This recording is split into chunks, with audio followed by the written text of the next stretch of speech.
During the period of recorded history, there is little evidence to indicate that man has changed in any major respect.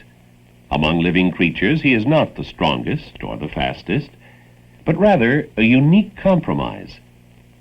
If we were to look at man as if he were a machine, we would say that he is made of three interrelated parts. First, he is a physical structure. Second, he is a biochemical laboratory. Third, he is an emotional, psychological computing device. Although modern man's aspirations carry him into new and hostile environments, he is essentially the same as he has always been. His mechanical, chemical, and psychological abilities are severely limited.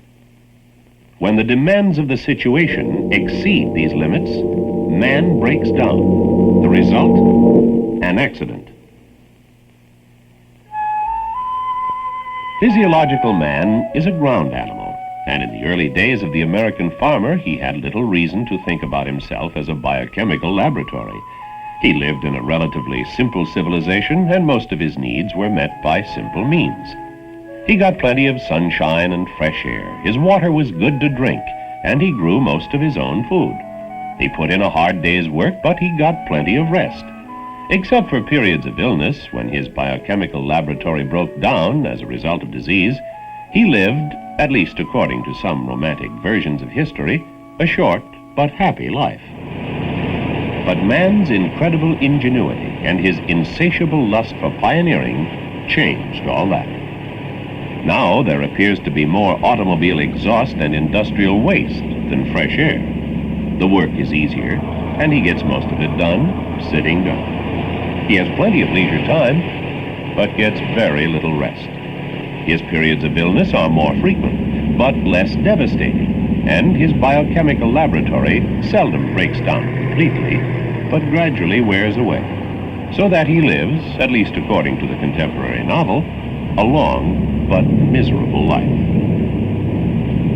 Although his tools are more complex, their operation is simple: scanning lights, throwing switches, and pushing buttons.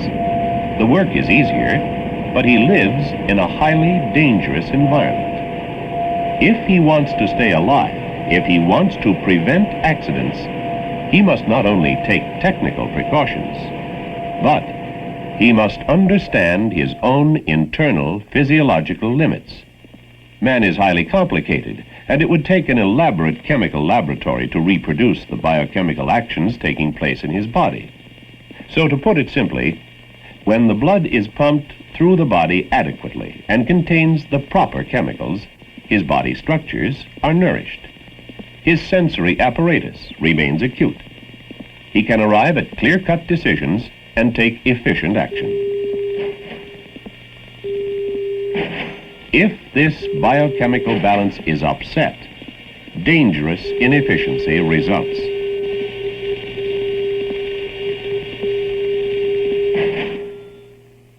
Man's most immediate chemical need is for the oxygen in the atmosphere. Without it, life can be sustained only a matter of minutes. He needs oxygen for the production of energy. He takes it into his lungs, and from there, it goes into his blood, while the unwanted waste product, carbon dioxide, comes out of the blood and is discharged into the air. The bloodstream carries the oxygen to the hungry tissues. Some toxic gases, however, can prevent man from getting enough oxygen. The most common is carbon monoxide. Taken into the lungs, it prevents the oxygen from being carried by the blood, depriving the tissues of nourishment. Early stages of oxygen deficiency can induce a feeling of well-being and render man incapable of perceiving his impaired abilities. Increased amounts of this toxic gas can lead to asphyxiation, unconsciousness, and ultimately death. The modern world requires man to handle toxic materials, both industrially and in daily life, with a deadly overfamiliarity. Poisoning is common in man's daily life, not only in a highly dramatic way, but also by small, insidious doses, deadly because they damage the body tissues and retard or inhibit man's reactions and judgment. These poisons can enter his body through the respiratory tract, or by the way of skin absorption into his bloodstream, or they may enter through his gastrointestinal tract, where they can cause injury to visceral organs such as liver and kidneys. They may affect the blood-forming system in his bone marrow. Man, sometimes unwittingly, sometimes deliberately, uses one of the most common systemic poisons, ethyl alcohol, the primary ingredient of alcoholic beverages. What he hopes will be a stimulant turns out to be a depressant. Ethyl alcohol acts like an anesthetic or narcotic. It can depress the nervous system, eventually causing pain, tremors, acute hallucinations, and general personality deterioration, even psychosis.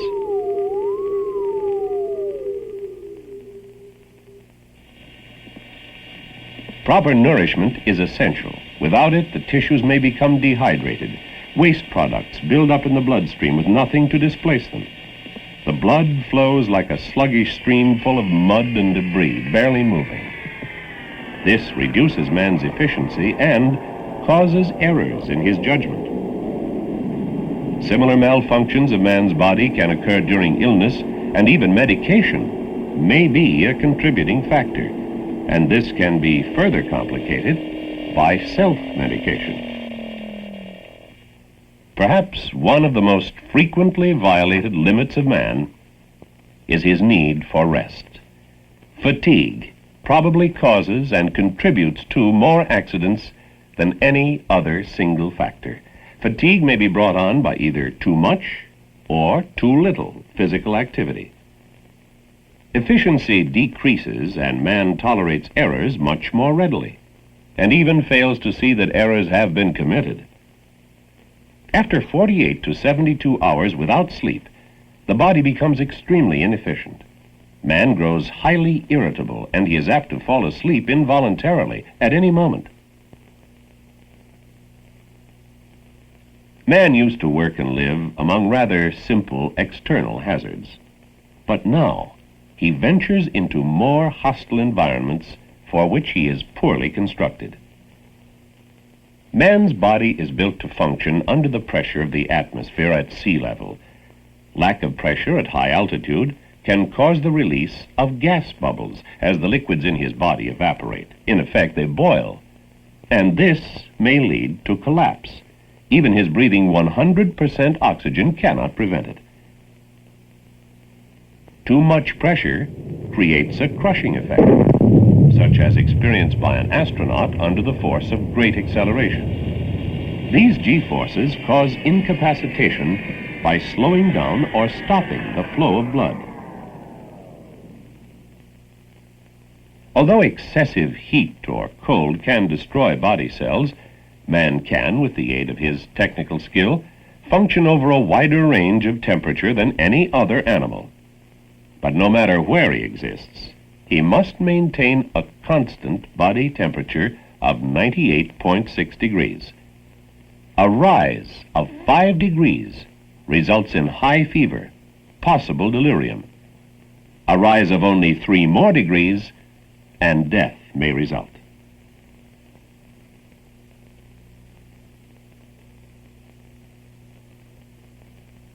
Man travels freely only within very narrow margins of pressure and temperature. He is further limited by his need for fuel, being able to survive about 30 days without food, 3 days without water, and little over 3 minutes without oxygen. It is indeed a small cage within which man lives, confined by pressure, temperature, and fuel limitations. By fantastic technical skill, however, man has succeeded in expanding his living working area into outer space. Here, failures in body chemistry become even more critical. The physiological limits of man are constantly being tested, measured, and evaluated. Today, great task forces of scientists are at work, creating and developing a ground environment for man to take with him when he leaves the Earth in a capsule or penetrates it in a silo. So that man may live and work under these extreme conditions, the scientists create systems that will provide him with the proper amount of oxygen, that will minimize the effects of toxic substances, the disabling effects of G-forces, systems that will control atmospheric temperature, humidity, purity, and pressure, provide him with the proper nourishment, and warn him of radiation and other hazards.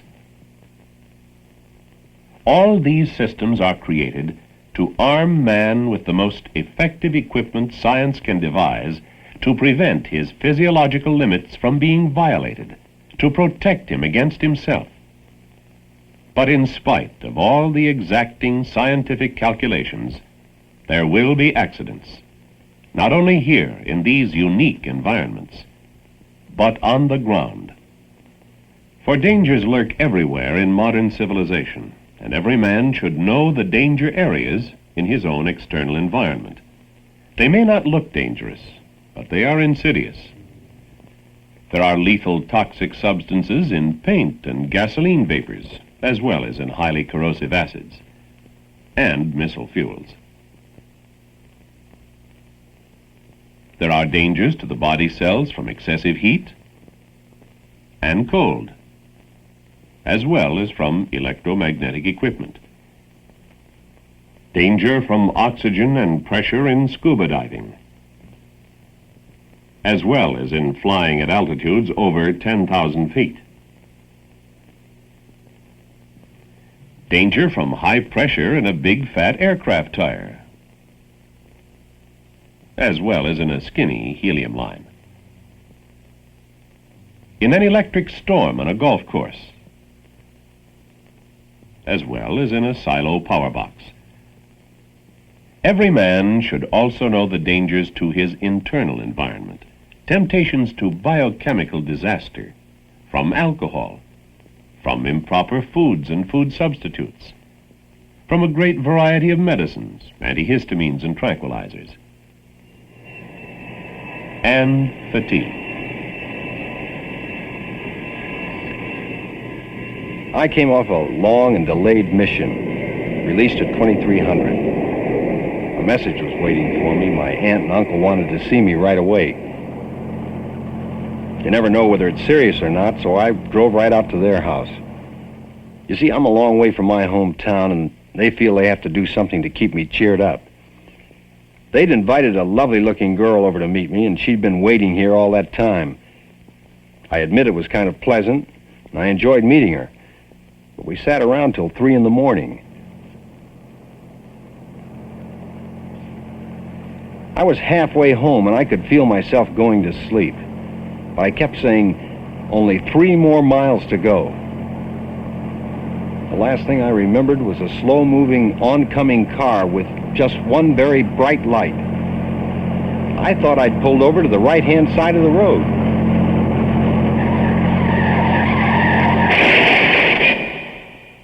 When he saw the picture of his car a week later, he didn't believe it. The car had crossed the center line and gone off the left side of the road and plowed into a palm tree. Then he remembered he had fallen asleep. Whenever man's physiological limits are violated, the result is inevitable: injury or death. I was flying the front seat of an F-100F. The mission had gone well. Rear pilot and I both felt we'd done a real fine job.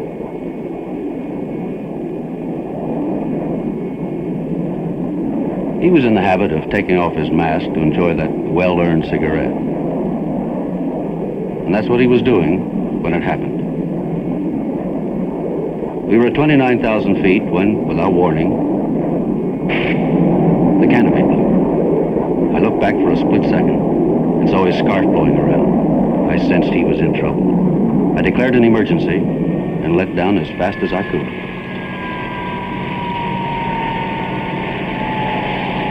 I managed to land the aircraft safely.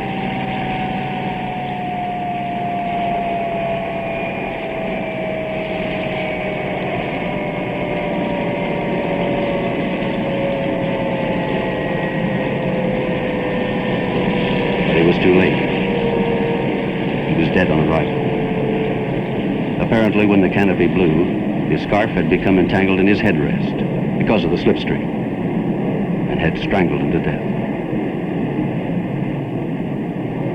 One ugly fact stands out. He didn't have his oxygen mask on at the time of decompression. He never had a chance to untangle that scarf.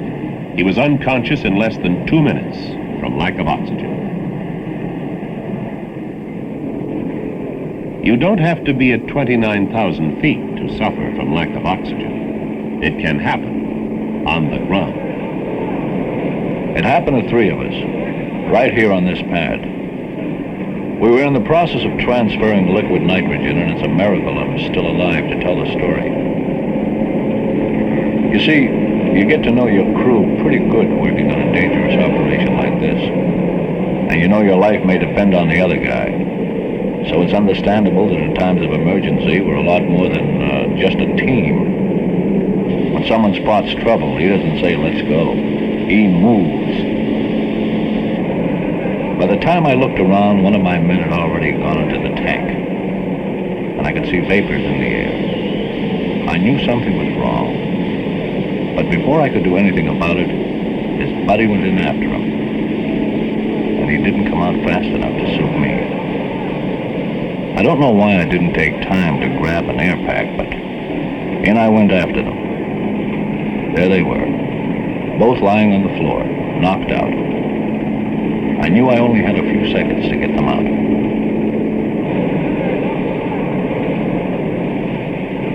Well, it wasn't my heroics, but the fact that I held my breath until I shut off the valve that saved all our lives.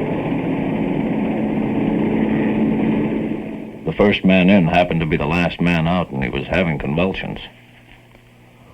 Fortunately, we all recovered. But the man who was in there the longest still has a pretty bad kidney.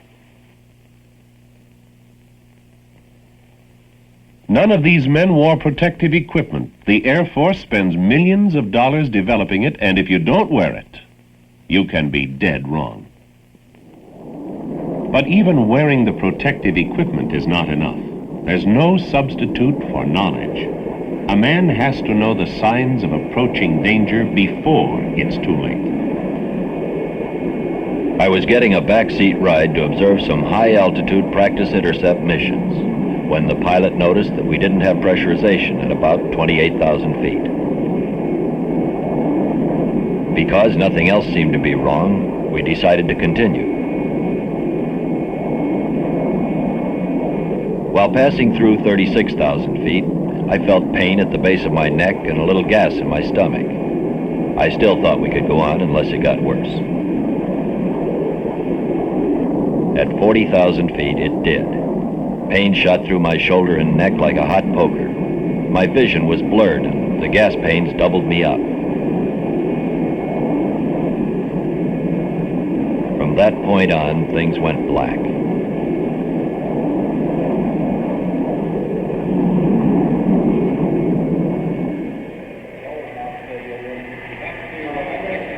Rest at ground level wasn't enough to revive me, so they put me under heavy pressure in a recompression chamber.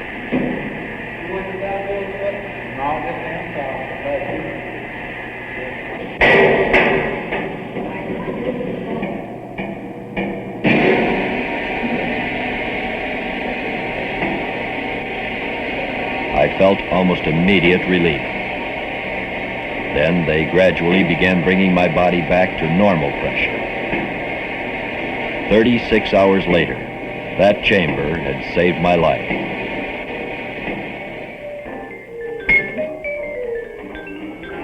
Some things the body needs desperately to stay alive, but there are others it can very well do without.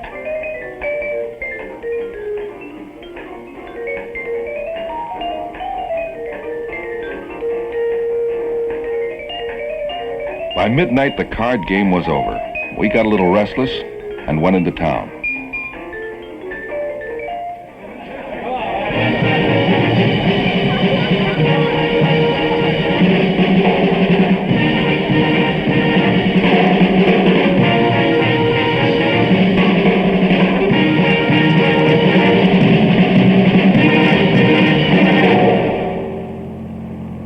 we headed back to the base, a light fog had made driving difficult.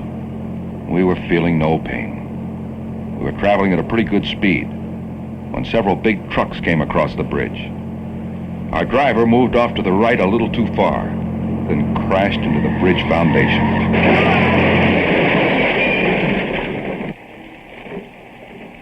I was the only survivor. Alcohol is not a stimulant. It is a depressant. It plays havoc with your nervous system. It can't be said often enough. If you're going to drink, don't drive, don't work, stay home.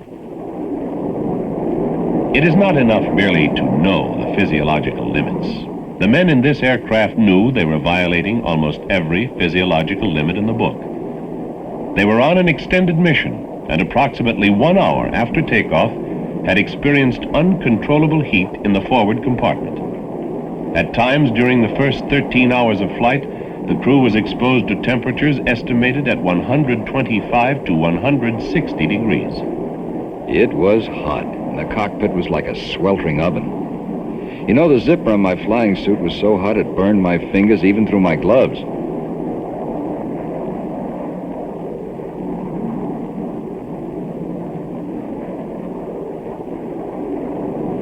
The yoke could hardly be handled, yet the decision had been made to continue the mission.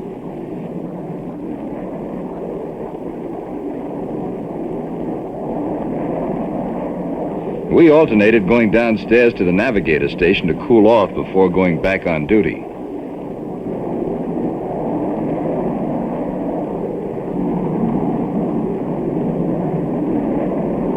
But about 4 hours after the second refueling, my window shattered.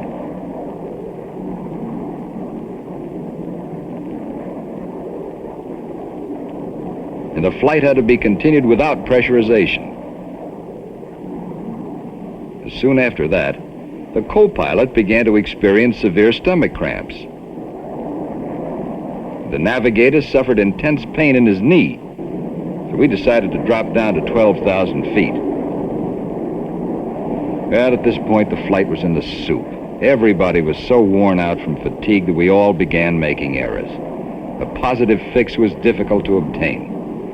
Fuel consumption was high, so high that there was doubt as to whether we could make the next refueling point. Although there was an emergency in the making, we didn't declare it until a little too late. A strip alert tanker was launched, but before contact could be made, we ran out of fuel. The bailout sequence began at 7,000 feet. 5 ejected and 3 bailed out.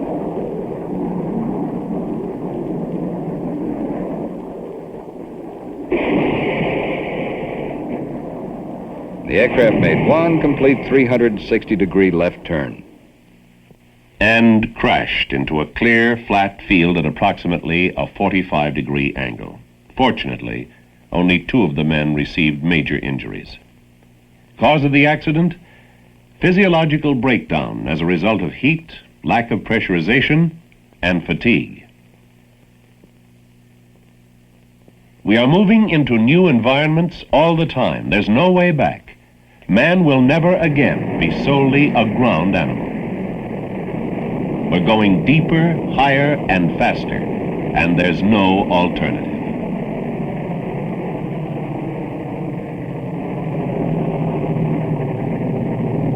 Know and accept your physiological limits and stay alive.